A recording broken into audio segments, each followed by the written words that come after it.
Nigeria is scouting the global market for procuring 12 twin-engine attack helicopters for the Nigerian Army and Air Force, and the global contenders include Light Combat Helicopter by Hindustan Aeronautics, Eurocopter Tiger by Airbus, and T-129 by Turkish Aerospace Industries. Hindustan Aeronautics has already completed Phase 1 flying training of 6 Nigerian Army aviation officers, and has signed a contract for Phase 2 flying training yesterday, under which each of the 6 officers will get 70 hours of flying training. Hindustan Aeronautics has started the procedure to form a special-purpose vehicle for the development of the 13-ton category Indian multi-role helicopter on the public-private partnership model.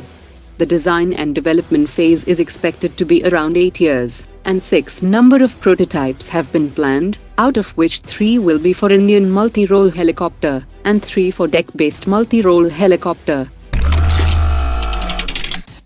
DRDO chief has said that the DRDO has successfully developed the indigenous air-independent propulsion system, and the first prototype has already demonstrated 14 days of endurance. He also added that the DRDO is developing a plug that will be used to fit the AIP system in the 6 Scorpion-class submarines, and integrated as per the Indian Navy's requirement. The Indian Army has released a request for information to procure 150 units of electrically powered canister-launched anti-armor loitering munition for its mechanized infantry, that will provide surveillance capability, and will feature heavy warhead to destroy tanks. It should weigh less than 25 kilograms, and have a range of 15 kilometers and endurance of 16 minutes. It must have features like fly-to-coordinate, fly-by-camera, abort and recover, and top attack mode capability to destroy moving tanks at 35 km per hour. Indian firms can collaborate with foreign firms on this project, but the end product must have at least 50% indigenous content, and the delivery must be completed within 1 year of signing of contract. The Indian Air Force has issued a request for information to procure 560 units of long-range guidance kit with warhead from Indian vendors, that will further increase to 1,500 units, that will be installed on Rafale aircraft Mirage 2000 and MiG-29K fighter jets using a standard suspension system, and will be used against both soft targets and hard targets located deep inside enemy territory. After yesterday's successful test of the Helina helicopter-launched anti-tank guided missile at high altitude, a joint team of DRDO, Indian Army and Indian Air Force have once again tested the 7 km range Helina helicopter-launched anti-tank guided missile today at different altitude and range, and the missile successfully engaged a simulated tank target. The Helina is now cleared for integration on the Advanced Light Helicopter.